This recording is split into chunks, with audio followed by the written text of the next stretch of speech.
about ukuthi cha irandi lizowa leliphansi aliwe sizolibosha. That's what we must deal with. So there's this new phenomenon which says, you see, the rand can fall.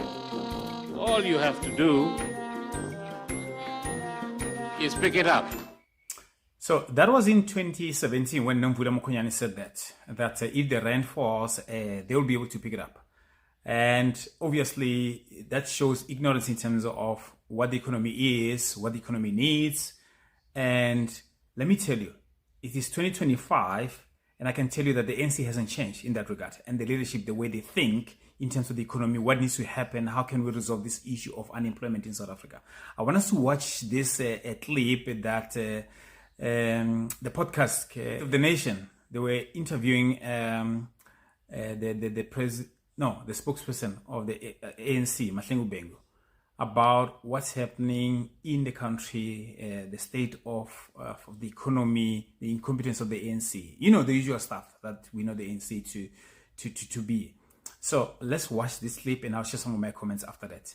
And tell me what you think. I'll hand over your phone number because I've got your number to an international investor. They contact you. They say, I am Mr. Big Shot from some country and I want to open a multi-billion-dollar factory in South Africa. I'm going to buy this land, which I've earmarked.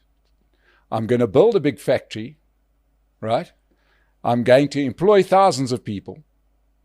But I need to know that nobody, not just you, but nobody could at some stage say, in the public interest, we might just want your big factory and your intellectual property. Can you guarantee me that you can't have it? Then he says, I'm going to bring in a lot of specialists, but I see that there's an employment equity tick box exercise, right, where I am being told who to hire, right? And I run companies all over the world, and nowhere am I told who I must hire. Should I invest in your country or shouldn't I? How would you answer that particular investor? That you can go and invest in India or elsewhere. So go somewhere else. Yes. Okay. So, well, we can see why we've got a growth rate of 0.5, 0.6%. No, okay. I think that's the. No, you've joined Dada Marrero as the other honest politician because at least you've answered the question honestly. If you are coming and now I see you're bidding for Starlink by Elon Musk. I am. You are. That's the anecdote that you're utilizing is that of the Starlink issue with Elon Musk. Okay, I'm saying here right, that anyone who wants to come and invest in South Africa must abide by the South African Constitution and the laws of the country. Okay. Any self-respecting country does that. Okay. That's not unique to an ANC-led government of national unity. It's just what it is. And therefore, with that, by that same logic, we must just be happy with no growth, economic growth in this country, because that's how it's manifested. We must have growth. Where's it going to come from? And specifically inclusive. Where's it going to come from? Inclusive economic growth. Where's it going to come from? It's going to come from infrastructure development. Read the entire budget. So now you tell me.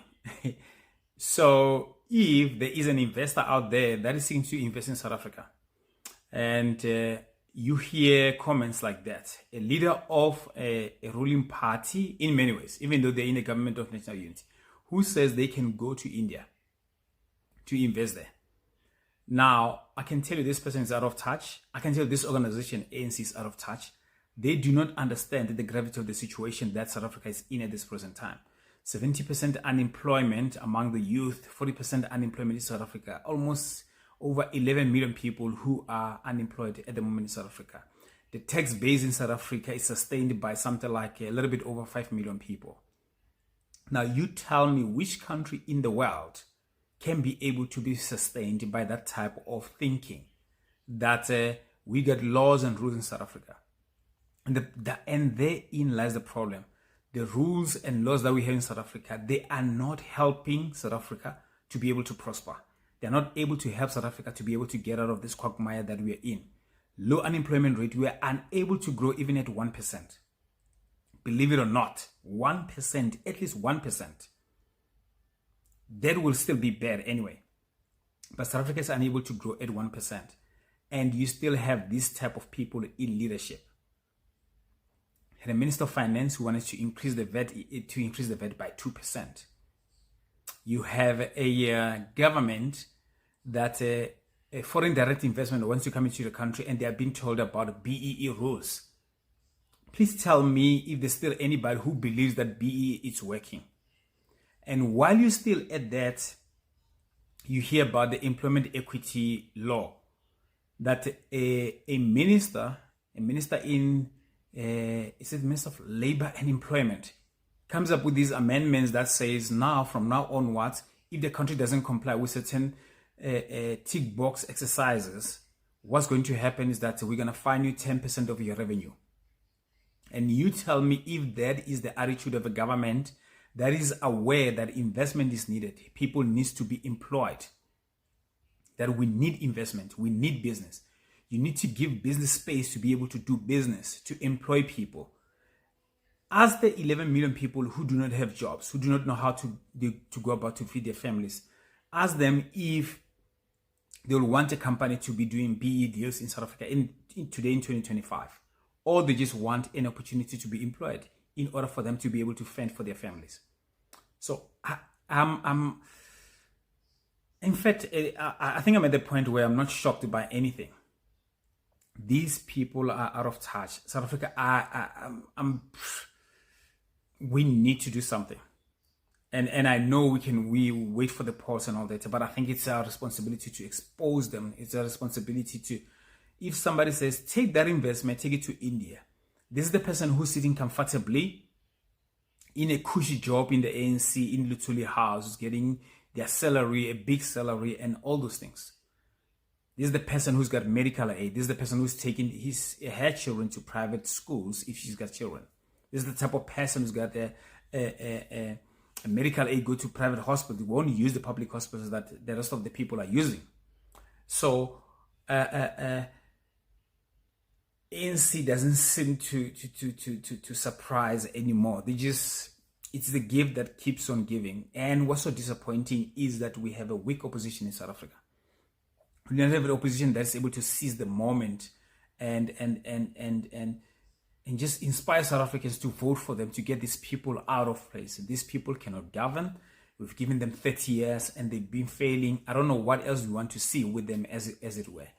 But in fact, they got into a point whereby they're not even hiding their incompetence, They're not hiding how they are thinking. The question is being asked, if there is somebody who wants to come and invest in South Africa and they say, I don't want to go through these draconian laws that you guys have in South Africa, and says, no, take that investment to India. And India will be happy to take that kind of investment. India it's got a population of over 1 billion people, and their economy is thriving. Their economy is thriving because they are open for business. They're showing the world that we need your business. Come and invest in our country. We are open for business. While South Africa is still holding on to socialist policies, communist policies, and BE policies that are not helping anybody as we speak at this point in time. And anything that has to do with BE that has been a success, it's probably a few people that are billionaires today. And I don't know if you want to call that a success. Anyway, let me know what you think about this. I want to hear your comments. Those who agree, those who disagree, I want to hear what you guys have to say about this. I'm a little bit flabbergasted. I'm flabbergasted, in fact, by this situation. And please be so kind and subscribe if you haven't subscribed. And those who have subscribed, please, I'm so grateful for you guys for subscribing. Share, like, whatever you need to do. Let's get this message to as many people as possible out there. Thanks for tuning in, and I hope to see you guys on the next video. Bye-bye.